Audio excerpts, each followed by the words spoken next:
Middle East is the easiest problem for Trump because all he has to do is continue to provide weapons, and it's up to Israel to come up with a winning policy. It's not all he has to do is continue to provide weapons and provide diplomatic support for Israel. What he can't do, and this is why again picking Waltz as his national security advisor, is try to play into Israel's hands by being very aggressive against Iran. If as long as the United States is hands off Iran and just telling Israel, look, we'll give you what you need, but you've got to solve this Hamas and Hezbollah thing on your own, which they won't. I think Israel goes on the back burner. If you bring Iran into the mix, it comes up, one of the front burner issues, and it's very problematic because a conflict between Israel and Iran will inevitably lead to a conflict between Iran and the United States, and that will inevitably lead to global energy crisis, potential of nuclear weapons use, and an absolute disaster. Taiwan is the furthest away.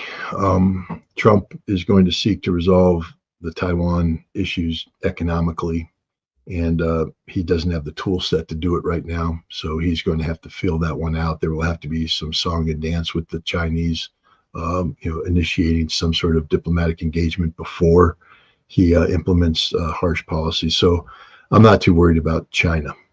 Russia is very problematic. We've heard a lot of talk about policy options coming out of the White House, the new president-elect White House.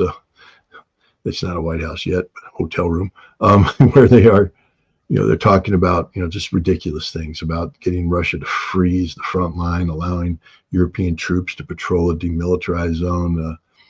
No, no, no, and no. I mean, it's just Russia didn't do what it has done for the past 2.5 years, simply to surrender everything away because Donald Trump got elected president.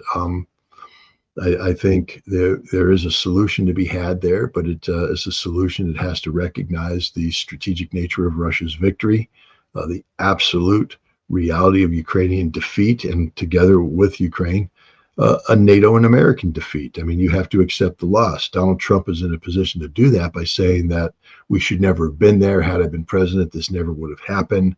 And I'm not going to, put the lives of American soldiers at risk to try and fix a problem they started. That, we're going to accept reality and move him.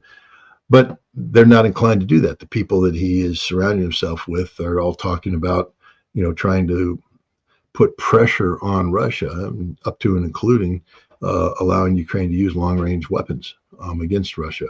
This is going to lead to an escalation that could lead to direct conflict between Russia and the West, and that leads to nuclear war. That's the biggest threat right now, the Ukraine issue. If the Trump administration fails to live up to the promise or the potential that was articulated in the article back in September that was published on the Hill online magazine by Donald Trump Jr. and RFK Jr., that talked about a need to bring an end to the conflict, a need to avoid nuclear war. If they don't follow through on that potential and they try to think that they can somehow coerce Russia into accepting a negotiated settlement that makes it look like Russia lost, then we will inevitably move towards direct conflict and nuclear war. It's the most dangerous scenario out there.